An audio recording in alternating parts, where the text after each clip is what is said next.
Avec 23 victoires en 42 matchs et une troisième place dans la section Atlantique, les joueurs du Canadien ont rendu la tâche facile à Kent Hughes lors de son bilan de la première moitié de saison de son équipe.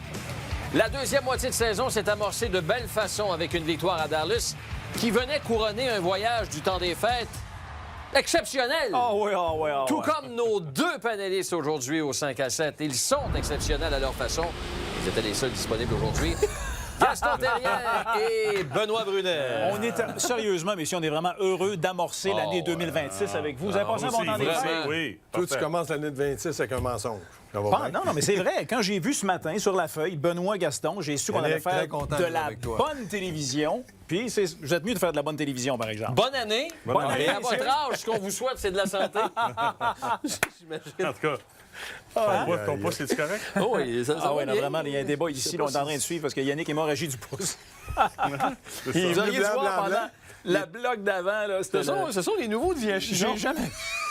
J'ai jamais... Hey, la Un morceau trousse, de tape le d'or. premier soin derrière la caméra, on était oui. quatre pour essayer de trouver des Ah. pansements Une à espèce de Yannick. garrot. Alors, je vais prendre la parole parce que ça se peut qu'il s'évanouisse.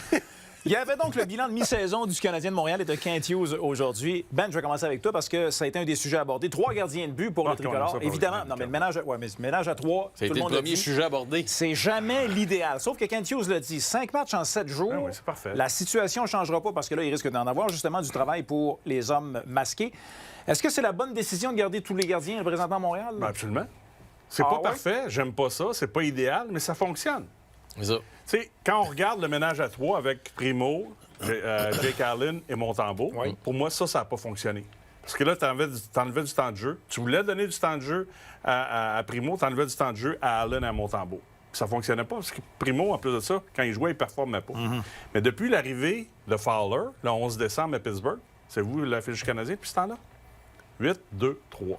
C'est ça que je dis que ça fonctionne. C'est pas idéal. C'est pas le fun pour les gardiens de but dans les entraînements. Je vous le dis, c'est même pas le fun pour les joueurs. Moi, je l'ai déjà vécu, des situations pour gardiens de but où tu fais disons, un exercice, puis le gardien, ils sont en train de changer pendant que toi, tu t'en viens. Fait que tu lances dans un filet complètement ouvert. Là.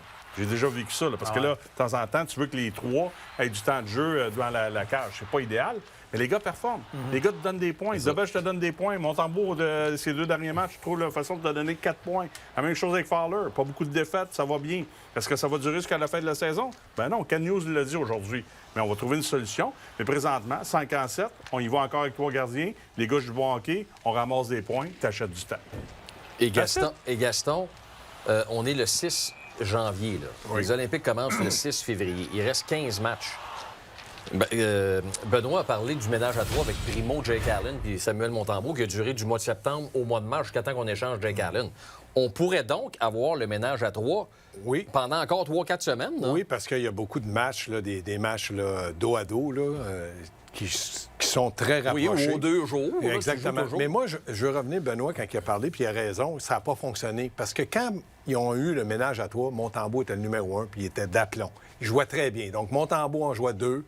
L'autre en jouait 1. Montembeault en jouait 1, 2. L'autre en jouait 1. Il y avait trop d'écart. Là, maintenant, depuis que Montembeault était avec le Rocket, on a partagé les matchs avec tout le monde. Il n'y a personne qui a joué 5 matchs consécutifs. Ça a bien fonctionné. Puis Benoît a raison. Quand tu gagnes, tu achètes du temps. Il n'y a pas de chiolage. L'entraîneur, quelle bonne décision de mettre Fowler. Ah, Dobech, il a bien fait avec Dobech. Puis le Montembeault. Mais s'il avait perdu, s'il avait récolté 2 points sur 14, ça ne sera pas la même chanson ce soir ici. Là. Ça ne sera pas les vieux qui viennent chialer, ça sera tout le monde qui chialerait. C'est certain, ça. Donc, dans le cas de Martin Saint-Louis, je suis persuadé qu'il a parlé aux 2 joueurs, 2 jeunes recrues, c'est-à-dire Dobech puis Fowler. Écoutez, vous allez jouer. Si vous jouez bien, inquiétez-vous pas, je vais vous trouver du temps de là. Puis il a dit à Montembeault, écoute, t'es le vétéran, mais dans le moment, les autres jouent bien. Donc, si tu veux en avoir plus, il va falloir que tu m'en donnes un peu plus. Mais quand une Et on décision est dans le devrait être processus. prise, Gaston, là, Hein? quand une décision va être Performance. prise... Non, mais laisse faire la performance. Je veux dire, quand va venir le temps de dire, là, on a 3 gardiens, on va en avoir 2 seulement, c'est certain que c'est Fowler qui retourne à Laval. Viens pas me dire qu'on va retourner Dobech, puis Montembeault ne retournera pas à Laval non plus. là. Oh, ça, c'est pas écrit par nulle part. Les 2 peuvent aller à Laval sans être au balotage. C'est ça. C'est Montembeault qui bougera C'est plus. les performances Les qui autres, vont parler. c'est les performances. Benoît a raison. Vas-y, Ben. Tu sais, si Dobech, je sais pas, tu sais, si on y va comme Gaston vient de le mentionner, tu sais, un départ pour chacun. Tu sais, cette semaine, tu sais, c'est mercredi, jeudi, samedi. Fait que les 3 vont jouer. Si on se fie à ce qu'on a vu... De toute évidence, oui. Bon, fait qu'on verra, c'est les performances. Mais c'est sûr que c'est pas idéal. Puis jusqu'à la pause olympique, moi, je pense que c'est viable pour le Canadien. Après la pause olympique, là, tu te prépares à d'autres choses. Puis si le Canadien continue sur la même lancée qu'on a vécue, c'est-à-dire de se maintenir au haut du classement dans notre division, de se préparer pour les séries, c'est ça qu'on va vouloir faire aussi à Montréal. Tu sais, quand tu vas arriver, là, c'est quasiment en mars. Là. Les séries vont commencer un petit peu plus tard. Tu vas être presque assuré de participer aux séries. Puis tu vas avoir beaucoup de matchs. Fait que là, à un certain moment, je pense que tu veux préparer aussi ton équipe à ce qu'on va vivre la fièvre du printemps des séries éliminatoires. Fait que c'est les performances qui vont parler au mois de janvier. Puis après ça, on va prendre des décisions peut-être quand on va revenir de cette fameuse pause olympique. Mais Benoît, tu as souvent dit, à un moment donné, pour aller dans les séries et jouer dans les séries, ils vont avoir besoin de Montembeault. Ben oui. Puis j'étais entièrement d'accord. Je suis persuadé que Montembeault doit continuer à être un gardien de but numéro 1. Puis de jouer avec Dobech ou Fowler, c'est une décision d'organisation. Qu'est-ce qu'on veut faire avec ces deux-là? Est-ce que c'est bon qu'en un a joué tous les matchs avec le Rocket puis peut-être essayer de gagner la Coupe Calder? Est-ce que c'est meilleur de le faire jouer à tous les 3 matchs, un match avec le Canadien? C'est l'organisation. Ça ne nous regarde pas. Mais je suis persuadé que quand il va arriver les séries, il va y avoir 2 gardiens. Mais auriez-vous aimé qu'aujourd'hui, Kent Hughes, parce qu'on lui a posé la question, il le dise ouvertement? Non, Montembeault, c'est encore notre numéro 1. Non, ça ne me dérange pas. C'est les performances qui vont parler. Sam, là, s'est replacé. C'est pour ça que j'ai dit, après le match contre la Floride, que j'étais content que l'équipe revienne contre les Panthers. Vous vous souvenez du but de Reinhardt, là?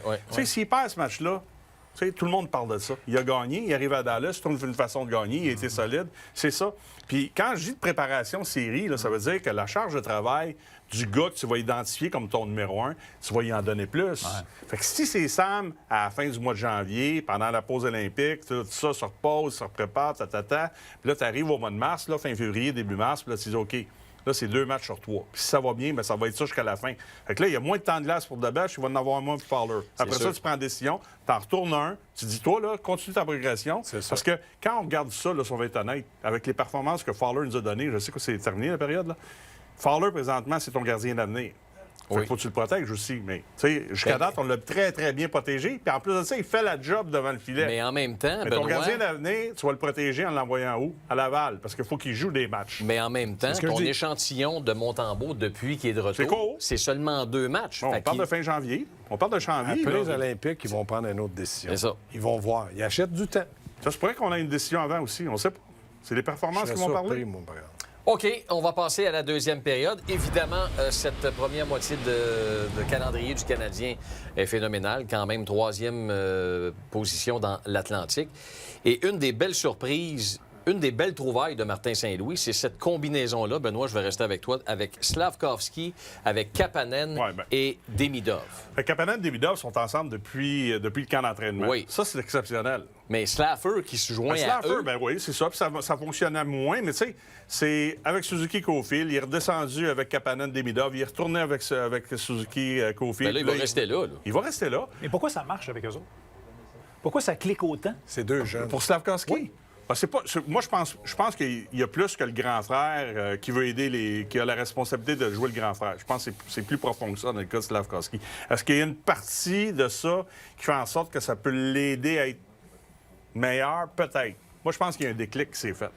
Il y a un déclic dans le jeu, dans sa tête. Il jouait pas du mauvais hockey. De Slavkovski. Ben oui, de Slavkovski. Tu sais, là, il joue vraiment comme le gars que j'ai vu quand on l'a repêché aux Olympiques avec son équipe nationale. C'est le gars qui patine, qui est capable de contrôler la rondelle, qui n'a pas besoin d'être physique, mais avec son gros gabarit, il se crée de l'espace, il se donne de l'espace sur la glace, il est en mouvement, il est en confiance, puis il patine. C'est là que ça se passe, le hockey. Slavkovski, le talent était toujours là. Puis après ça, il y a une période d'adaptation. Il s'habitue à la Ligue nationale, le stress, la confiance. Là, il joue avec confiance. Fait que moi, là, je vous dis une chose. Je sais pas comment ça va se passer au mois de janvier, mais j'aimerais revoir à un certain moment. Pas là. Pas là. Avec Caulfield et Suzuki. Oui, je vais le revoir. De la manière qu'il joue là, j'aimerais le revoir avec Slavkovski. Mais là, tu ne briseras pas ça. Tu gagnes, tu ramasses des points.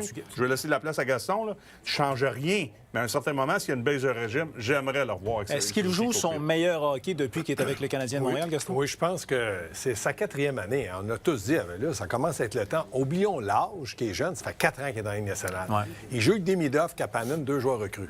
Donc, il se sent beaucoup plus d'importance que quand il jouait avec Caulfield puis Suzuki. C'était Caulfield, Suzuki, il marquait des buts, il y avait une mention d'assistant, de temps en temps, il récoltait un but.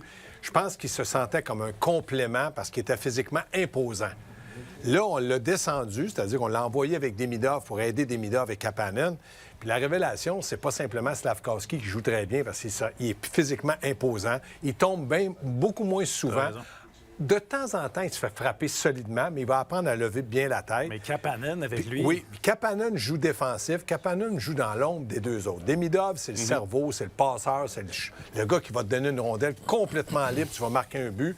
Puis Slavkovski, c'est le gars qui va travailler dans les coins de patineur, va devant le but, réplique un petit peu, ne laissera pas tomber les gants, mais je le trouve beaucoup plus physique, puis il s'impose comme le leader. C'est lui qui est le plus vieux dans la Ligue nationale sur ces trois-là.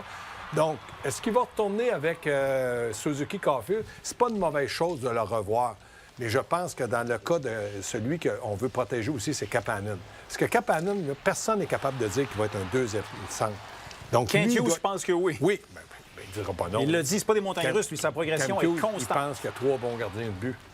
Ouais. Kent Hughes pense qu'il y a 6 bons défenseurs. Kent Hughes pense qu'il est meilleur entraîneur. Lui, c'est le directeur gérant.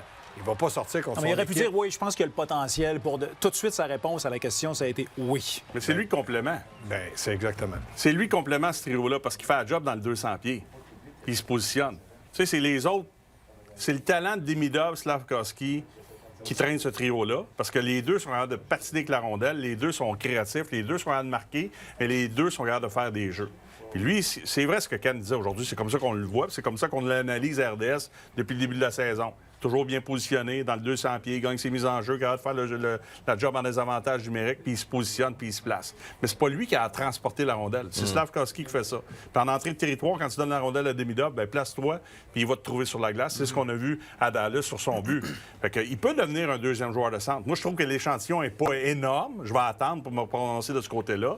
Mais le fait que ces deux gars-là, présentement, c'est eux autres qui tirent la locomotive. Puis lui, là, après ça, là, lui, comment je te dirais ça? Il bouche les trous dans le sens où les deux autres n'ont pas besoin de s'occuper toujours de faire le travail défensivement. Tu as des responsabilités, tu n'as pas le choix de le faire en tant que joueur de temps en temps. Ouais. Mais Kapanen fait un peu ce que Dano faisait avec Tatar puis Gallagher. T'sais. Mise en jeu, je fais un job défensivement, je suis capable de contribuer offensivement, je suis assez intelligent pour comprendre ce que vous voulez faire sur la glace. C'est ça la force de Kapanen. C'est un joueur 200 pieds. C'est payant. Puis s'il devient le deuxième joueur de centre, tant mieux. Mais Slavkovski est rendu à un autre niveau. T'sais, le déclic, c'est fait. Là, il y a du soin à jouer au hockey. C'est le fun. Là. Puis je récolte des points, puis je patine, je contrôle la rondelle. Parce que tu te souviens, avant, c'était dans la deuxième moitié de saison, ça comptait moins. Là, c'est des points importants qu'il va chercher. Des moments clés dans la saison. Tu as deux trios présentement. Un gars de talent comme Demidov pense offensif avant défensif. Donc, il faut que tu trouves quelqu'un qui va compléter son manque de défensif, puis c'est Kapanen. OK, on va passer à la troisième période. Gaston, je vais rester avec toi parce que vous avez abondamment parlé de Slavkovski, de Kapanen. Il y a été question dans le bilan de Kent Hughes à savoir si il allait améliorer son équipe d'ici le 6 mars. Bon, la tenue de Kapanen fait en sorte que on se questionne. Est-ce que là, le Canadien a besoin d'un centre numéro 2 ou tu l'as en Kapanen ou bien le Canadien a besoin d'un ailier capable de pivoter les deux premiers trios? Bien, moi, je pense que Kent Hughes a bien répondu. Il n'est pas capable de donner la réponse parce que je suis persuadé qu'il n'est pas convaincu que Kapanen peut faire le travail pendant 10 ans dans la Ligue nationale comme deuxième centre. L'échantillon qu'on a, elle est très bonne. Il y a 13 buts. C'est un gars qui joue, il est très efficace à ses mises en jeu. C'est ses statistiques offensives qui vont lui permettre de rester sur le deuxième trio. C'est fini l'année avec 22, 23 buts, première année dans la Ligue nationale, puis qu'il a à peu près 40 points, on va se poser de sérieuses questions. On va peut-être dire, ouais, on va y redonner d'autres chances de prouver qu'il est capable d'être constant comme deuxième centre. Parce que comme deuxième centre, tu ne peux pas avoir 9 buts, 8 passes, puis dire, je suis deuxième centre, ça fait 10 ans que je suis là. C'est sûr. L'autre chose, c'est que là, on joue avec Texier puis Zachary Bolduc à droite de Caulfield, Suzuki. Ils sont tellement bons ensemble qu'on oublie qu'ils ont un gros complément qui est rendu avec sur le deuxième trio, Slavkovski. Peut-être que s'ils ont la chance d'aller chercher un ailier qui vont dire...